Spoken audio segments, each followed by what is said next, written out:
Hello and welcome to another video and podcast from fantasyfootballscout.co.uk. Today I'm joined by Jonas Berg Johnson to discuss the upcoming Fantasyeliteserien season. This Norwegian top flight fantasy game is made by the same team that created the English Fantasy Premier League game, and it kicks off on March the 30th. Jonas, welcome. How are you? Thank you very much. I'm fine. How are you? I'm very good, thanks, and thanks so much for sparing some time to have a chat with us about this game. Now, a lot of our readers on Fantasy Football Scout will be familiar with this game. It really took off last year. We had suddenly had loads of all our community articles about it. We had suddenly had loads of hits coming from Norway for it, and it spurred some people on to spread the word. So we think there's going to be a lot more UK people playing the game. But of course, this is for everyone. Those that are perhaps new to the game and those that have already played it. Before we look at the game, could you briefly introduce yourself? And also, as part of that, explain what your involvement is with Fantasy Eliteserien. Yes, I work as first and foremost as a TV reporter and host of Discovery Norway Eurosport, where we are the right holders of the Eliteserien in Norway. So most of my weekends from the late March until late November, I'm out doing interviews and hosting football matches all around Norway. And before that, I used to work in TV2, which is the right holders of the Premier League. So I spent 1 year, 2012, 2013, living in England, covering the Premier League. So been working with international and Norwegian football for almost a decade now as So a reporter. you know your stuff, basically.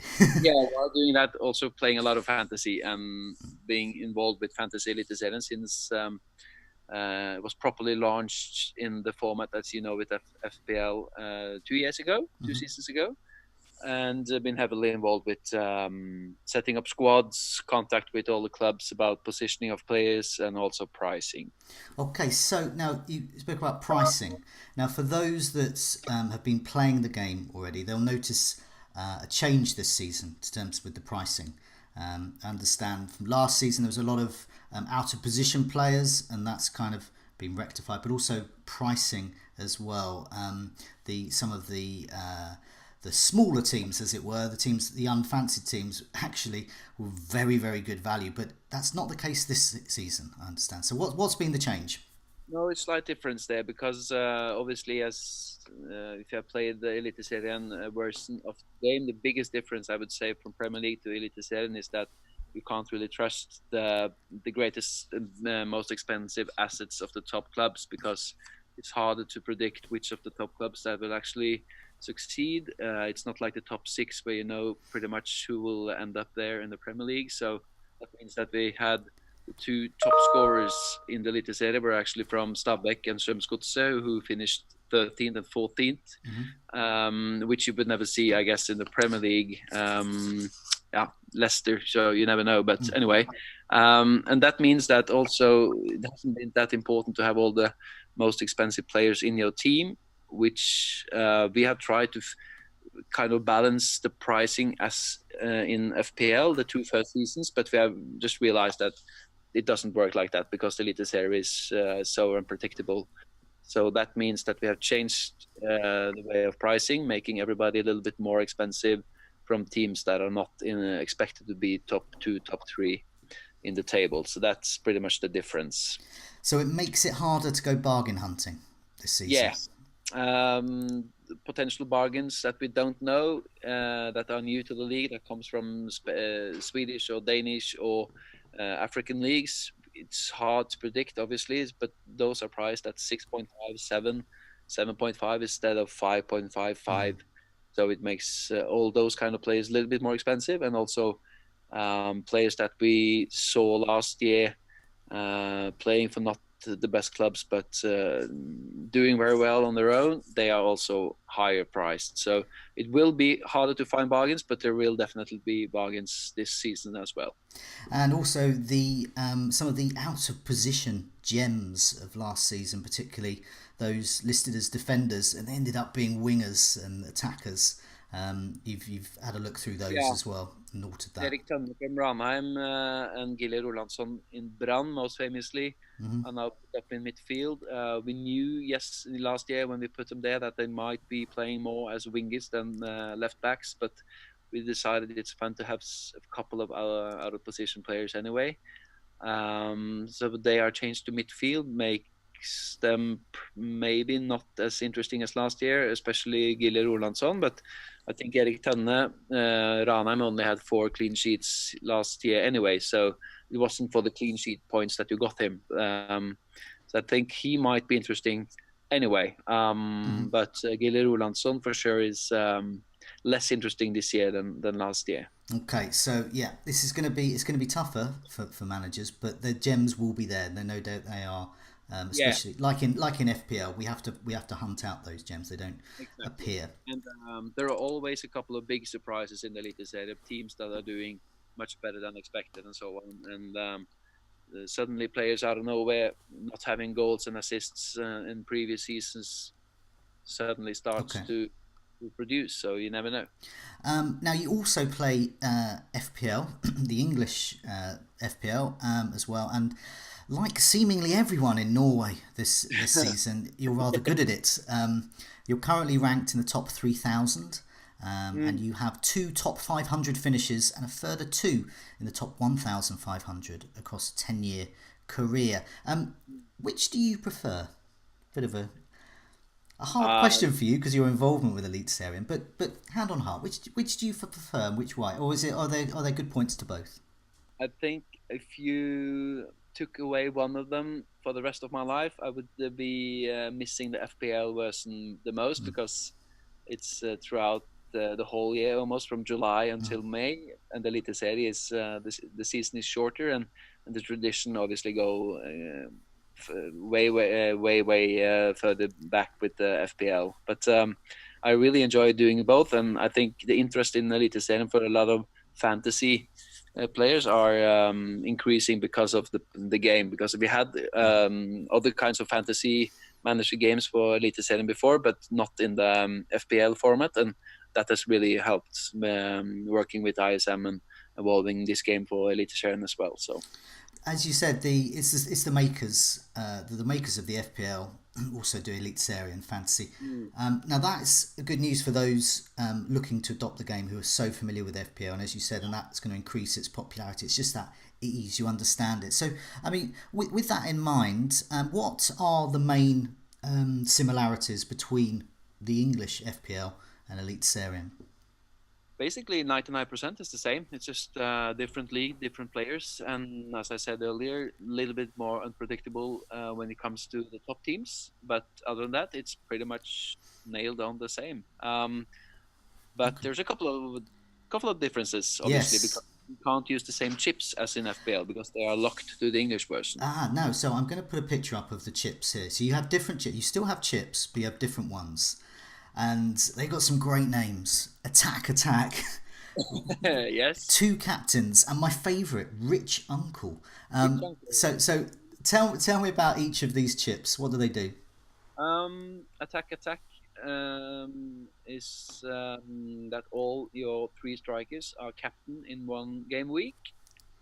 2 captains is pretty easy. You have 2 captains instead of one. And Rich Uncle is like a free hit, but with unlimited budget for one game week. So Wow. that means you pretty much put in whoever you want, maximum 3 for each team, but you can have a budget of 150 million if you'd like. So that's a good one. That is a good one. Now, I'm in the middle of playing my free hit chip in FPL at the Yeah, moment, me as and well. I wish I had a rich uncle in order to. Exactly. Hurricane into the mix as well with Yeah. the double game week there, so it's difficult. So now the rich uncle's new, and that replaced the park the bus chip. What was the park the bus chip? And Well, it was and a Mourinho inspired chip we introduced last year. I really liked it because you had 5 captains all playing in defense. I would prefer that we put it on also for this season, but we had a discussion about it, and last year with a couple of double game weeks in the early part of the season, it made really significant differences in point score.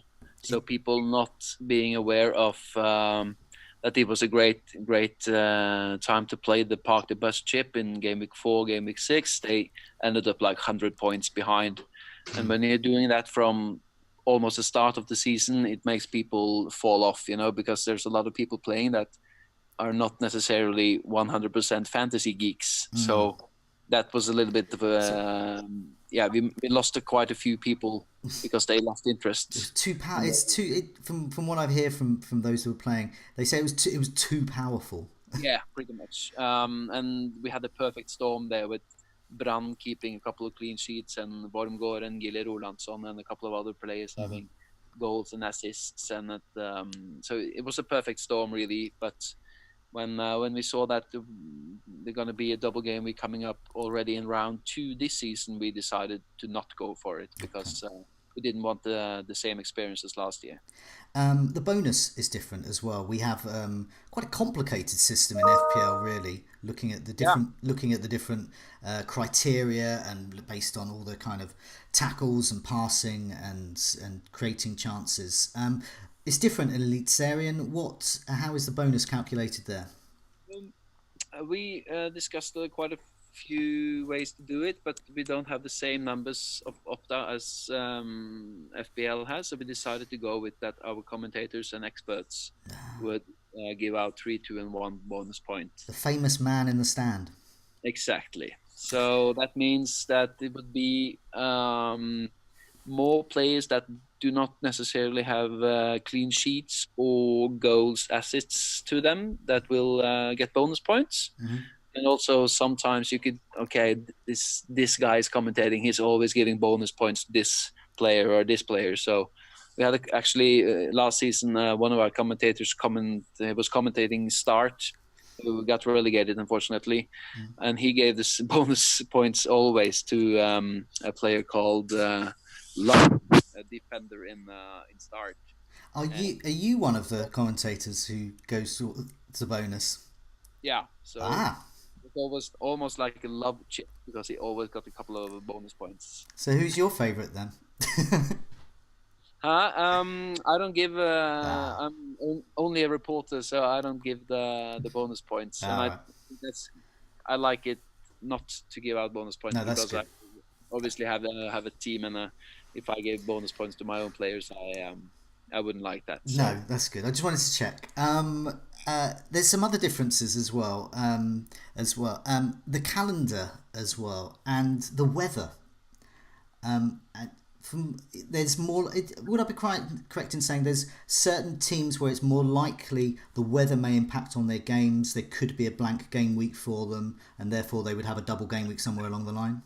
Yeah, last year was crazy stuff because the season started a couple of weeks earlier than this year, and the winter was really heavy and long, and we also had some troubles with Ranheim, one of the newly promoted teams, that their artificial grass wasn't good enough to play on and so on because their heating wasn't working properly. So we had a little bit of a chaotic opening last season, but I think this year, when it starts around the 1st of April, it should be okay all over the country, and that we should have game weeks that are not changed from the beginning. The reason we have a double game week in game week 2 is that in the summertime, Molde, Brann, and Rosenborg and Haugesund are going to European qualification. That means that the Norwegian Federation have decided to give them an opportunity to move a couple of games from that summer period to be 100% focusing on the European participation. No, you've anticipated my next question, which was round 2 has this double game week. Why is that? So it's to do with that European involvement there as well. They moved it quite a couple of months actually. 3 months almost. Right. Okay, no, that's good because obviously, would there be further double games if these teams progressed any further? I already seen that in game week 17. It's been one change that Sarpsborg versus Molde is moved to game week 15, which is the round that Molde already had removed their match from 15 through game week 2. So Okay. there's a change there. So Sarpsborg has a double game week and game week 15. That's all we know so far, but Okay. it might be more changes. We don't know yet. One other change I wanted to make note of was I was looking through when you're choosing the players, same format as in FPL, the transfer page, and you look at the statistics. And there's, as you would expect, the usual about goals and assists and clean sheets. Then I saw this one, expected points next round. Now I thought that's handy. I wish FPL had that. Yeah. How is that calculated, and how Uh, accurate can it be? Good question. I have nothing to do with those stats actually, but I think it's just something calculated by based on stats, form, opposition, and so on. Oh, So it's a really? little bit like fantasy football fix, I guess. Okay, so yeah, so or like Fantasy Football Scouts rate my team tool. Really, we look at the chances of a clean sheet, for example, the chance of a particular player scoring, Exactly. and those kinds of. So there's an algorithm there, which probably under wraps, and it's probably too complicated to explain anyway. Yeah, But I wanted to make note of that because that is a gem of an item, and an easy way out if you are not sure what to do. yeah, no, I think that's really good. Now, looking at players, I think this is the bit where those that are new to the game will go, "Who do I pick?" Yeah, And then also those that are familiar with the game thinking, "I wonder who Jonas is picking." So what we're going to do is we're going to put your team up. It's an early yeah, draft of your team. yeah. Now I'll go through them because we're doing this as a podcast as well as the video. You got Rosbach in goal from Odd, Melling from Rosenborg, Adekugbi from Vålerenga, Wormgore from Brann, Rashani from Odd, and in Rashani's in midfield. Finney, is it Finn or Finney?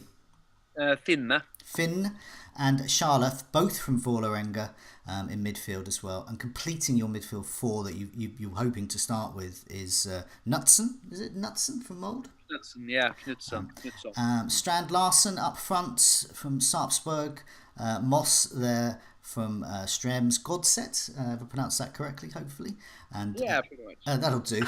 And Bolly from Stabek as well. And you've got, as I think you said in your email to me earlier, quite a cheap bench, which may indeed change. Arnebrot from Viking, Pereira from Viking. Vikings sound like a good place for bargain hunting. And Diop from Christiansen and Sell from Mergendalen. But I wanted to highlight some of those there.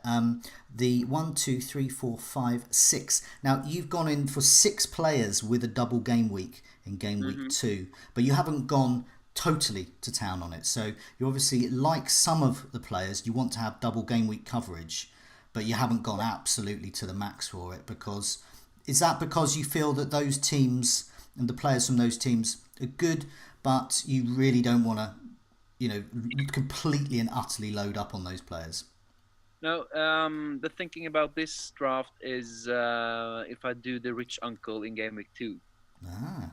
which means that because the thing about rich uncle is that then you have to load up on Brann, 3 players, Molde 3 players, at least 2 from Vålerenga, maybe 3, and maybe then a couple of 2 from Kristiansund.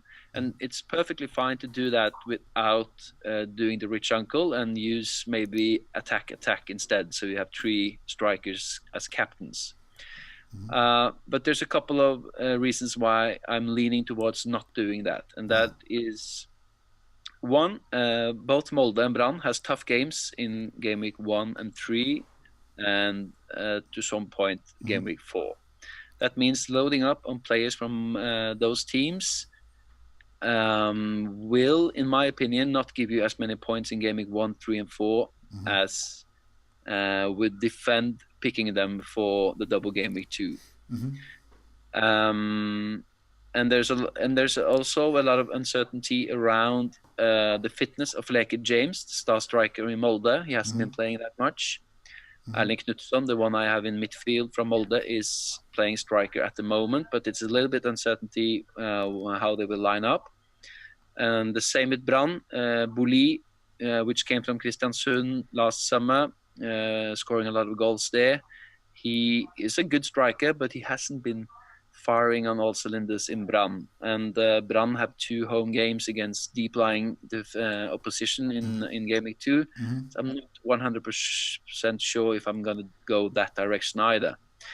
And it's a lot of other interesting assets as Rashani, Strand Larsen, Moss, Boli, and a few others that are not in my draft as well. That might be very handy to have in Game Week 1 and 3 and also 4. That means that in this way, I'm optimizing my team for 1, 3, and 4, and also are able to have a look at Game Week 1 matches to see Molde, Brann, Vålerenga, to see which of them that are most likely to go onto my team for Game Week 2. So by one round of watching and having a look at the form of players, and it also makes it possible to get in a couple of Rosenborg players, even though they only have 1 match in Game Week 2. They have a home game against Odd, which they usually beat like 2-3-0. They very often have a clean sheet in those matches. So I'm gonna maybe put in a couple of Rosenborg defenders and goalkeeper, and maybe a midfielder, in addition to the Molde and Brann and Vålerenga players, because I don't think Kristiansund will get too many points in that double game week. So that's pretty much the thinking. Yeah, I was thinking as with FPL, and this is why it would appeal to FPL managers. It's that strategy as well. It's that thinking in advance and looking at blocks of fixtures, and you're looking at that one here, and you're blessed with a double game week in Game Week 2. So you've got to maximise your potential there, but not forget about the other ones. Exactly, and if you do that and you build an Excel sheet where you can put in your long-term strategy thinking, that will be really handy and give you an advantage compared to many Norwegians that are obviously more familiar with the players and the league, but do not necessarily have the same strategy level when they're playing it. But the thing, as you said, I have 6 players in this draft that also has a double game week, so it might feel a little bit like throwing away a chip if I have 8 or 9. Maybe if I could squeeze in 8 or 9 in my team, it will feel a little bit like a waste of the rich uncle chip if I go that direction. So I'm not 100% sure if I'm going to land on that strategy, but we'll. Because I was discussing it with my partner Vegard, we have a podcast together. We're going to discuss this in a podcast tomorrow. We haven't decided yet. We haven't, but it's difficult, I would say. Okay, it's a big decision. It's a big decision. Yeah, I was going to say there's some other players. I was talking to my colleague at Fantasy Football Scout, Jeff, who played last year, and he's one of the many FPL managers who's become hooked to Fantasyeliteserien.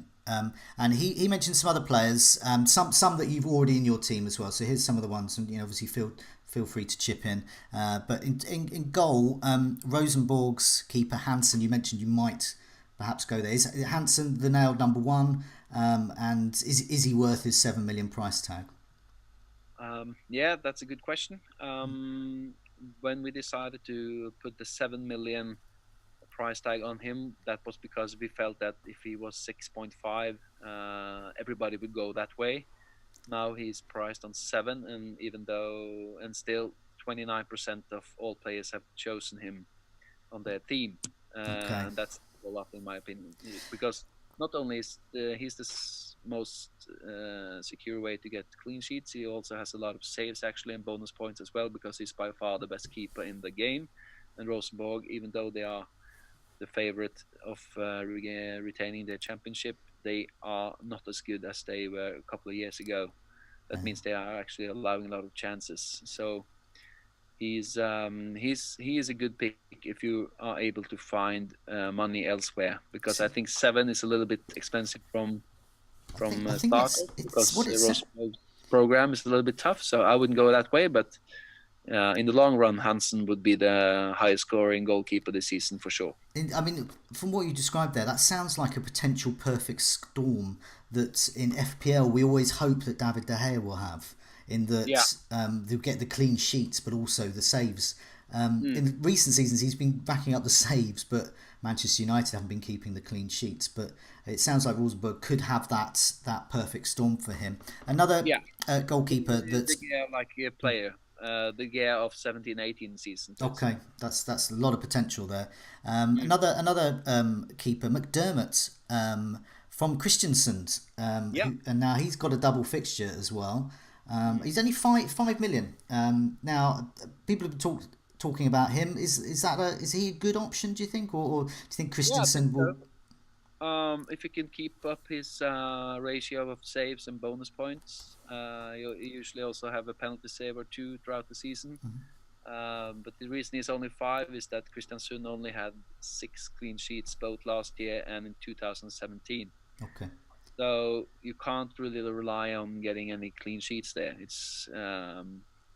So that's why. But if I would not go for the rich uncle chip in game week 2, he would most definitely be my goalkeeper. I Okay. think in game week 1. So definitely a case of you get what you pay for. Yeah, Melling in the Rosenborg defence amongst defenders, also 7 million. Could yeah, be, look, you've got him in your team at the moment. That sounds like he could be a very sensible alternative to Hansen there to get those clean sheets. mm. Does he get multiple points routes bonus, for example? Yeah. He's a really offensive kind of guy. Should can have both assists and goals, and also he's a very good player. So he's on bonus. And I would say both him and Tore Reginiussen, which is the other 7 million defender in Rosenborg, are the two best options there. Okay. Uh, In midfield, Akintola, he's on loan from Midtjylland, from yeah. Denmark, on loan to Rosenborg again. Top scorer with 154 points last Mm. season. Sure, I mean, to me, I look at that and I've never seen him play. Yeah, no. On paper, he sounds like a lock-in, but he's not in Yeah. your team. Are you worried going without him? He was in my first draft, and he might be in there if I go Rich Uncle in game week 2. But the reason I don't not have him is that Rosenborg have been really poor in preseason. His place in the team is 95%, but not 100 because Ooh. they have a lot of wingers, Rosenborg. But obviously, last season he was fantastic. One of the hidden gems that we did not really expect to have such a great season. He came on loan to Haugesund without any track record that would say that he would score so many goals and have so many assists. He was playing in the Norwegian second division in 2017 without doing especially good, and he was brought in on loan, did fantastically well. 5.5 was his price then, and obviously the reason he moved to Rosenborg now on loan is that Haugesund lost their coach to Rosenborg, so he's one of the favorites of Eirik Horneland, who is Okay. the Rosenborg coach. So he will for sure be in my team at some point, maybe already in game week 2 if I use the chip. If not, he will be in there Okay. later. So he's going to get a lot of points, I think. Anderson at Mold as well. Yeah. Is it another good one, or one to watch? Eirik Andersson, he has been struggling with an injury throughout the preseason, so I would go without him for the Caution. first. Okay, Um, and but he's on set pieces and would be a great asset at some point. But Molde has so many midfielders that are interesting, so that's one of the reasons I'll go without as many Molde players in the first round to see who's the best, who's on best shape, and then put them in my rich uncle team for game week 2. and one of the out of position stars of last season, Turn. Have I pronounced that correctly? Turn. Done. Yeah. Turn. He is now a midfielder. Thanks to you and your colleagues. So he's no longer. Is he just? He's 6.5 in midfield. Is he still worth it getting in, or is he just a bit of a no go now? No, he definitely might be worth it. Yeah, at some point. Not from the start of the season for me, but already in the first home match against Tromsø, he could be on a goal and assist and 3 bonus. You never know. because Tromsø has been really poor defensively, and Ranheim are good at home, so you never know. And you've got the Vålerenga midfield duo, Finney and Schala, as Mm. well. Now, they're another two that Jeff recommended that I mentioned to you. No need, they're already in your team. Why are they such good assets to have? Shala came in to start last summer, did really good for the team that struggled in the bottom half and ended up relegated. But he was a breath of fresh air for them. He has shown in the past that he has elite quality. Getting a lot of assets and goals, and Finn as well. Now he's also a midfielder. He was a striker last year, so that makes him even more interesting. And I think Vålerenga are looking better than they have had a kind of a project the last couple of seasons, putting a lot of money in. Ronny Deila, the former Celtic coach there, and they have been disappointing in the last two seasons. But now I think they're getting into shape. Ayuke, also a good attacking midfielder, and Matte Williamson, a new striker from Rosenborg. So they have a quartet there of players that are really, really good Eliteserie players. So I think they will score a lot of goals. And Finne and Schala they have been looking good in preseason, so that's why they're in my team. And also, great schedules for the first both one game week 1 and 3, and also obviously a double in game week 2. So that's why. And just a final player to mention, Bolly at Stabæk. He's in your team. Another player that was recommended by Jeff to me to get in. He's expensive though, 10 million. But why is he such a good player to have? He had, I think, 2 goals the first 14 games last season, and in the last 16 matches he had 15 goals. And that says pretty much everything. Well, there we go. That's for a team that ended up in qualification. That means they were 14th in the table of 16 teams. So top scorer in the league, one of the best goal scorers in the division, and Stabæk, he and his striking partner Ui, who close to be top scorer in 2017. The two of them scored almost 70% of Stabæk's goals last year. So they are pretty much putting in, all the goals that they are scoring. So last year it was 7.5, I think. Ended up being a great asset. So 10 million for a striker that might be struggling in the relegation zone sounds expensive, but he's gonna be up there this year as well, in my opinion. So given that huge goal involvement with him and his strike partner, that sounds like a good captaincy option when the fixtures fall in their direction. Yeah, home against Lillestrøm, perfect option as the captain. Okay. But there's actually quite a lot of good options for captain in the first game week. We have Strand Larsen, who I have in my team. He's just turned 19 years old. He's been in Milan a couple of seasons. Great talent, big guy, perfect for the Sarpsborg way of playing. He scored 11 goals in 11 preseason matches. Okay, wow. Then we have Moss scoring a lot of goals last year as well. He scored actually 9 last goals of Strømsgodset last year. Wow. 5 in the league and 4 in the cup. He scored all 9 last. Okay.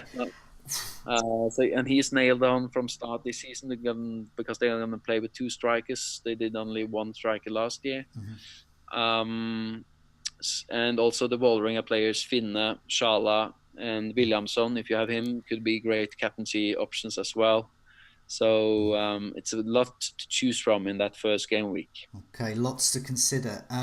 Starts on the end of the month, end of March. Lots to consider then. But for now, Jonas, thanks so much for joining me.